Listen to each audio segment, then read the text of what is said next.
అందరికీ సంక్రాంతి శుభాకాంక్షలు. ఈరోజు భోగి దినాన ప్రతి ఒక్కరి ఇళ్లల్లో సుఖ సంతోషాలతో జరుపుకోవాలని ఆ దేవుని ప్రార్థిస్తున్నా.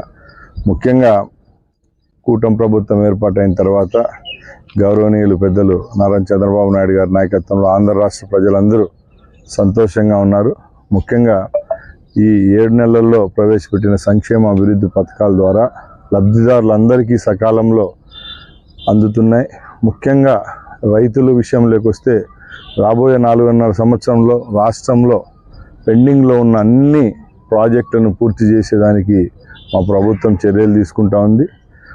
ప్రతి ఒక్క ఎకరాకు సాగునీరు అందించే లక్ష్యంతో ఈ ప్రభుత్వం చిత్తశుద్ధిగా పనిచేస్తుంది. అలాగే పేదల పక్షపాతైన చంద్రబాబు నాయుడు గారు ఇప్పుడు ఏ సంక్షేమ కార్యక్రమాలు ప్రజలకు అందిస్తున్నారో అవి రాబోయే కాలంలో కూడా ఇంకా మెరుగ్గా అందించేదానికి మేము ముందుకెళ్తున్నాం.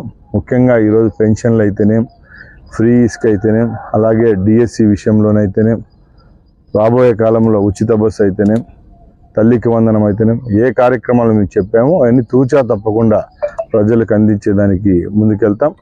అలాగే మరొక్కసారి ఆంధ్ర రాష్ట్ర ప్రజలకు అలాగే మా నియోజకవర్గం రాయచూటి ప్రజలందరికీ సంక్రాంతి శుభాకాంక్షలు.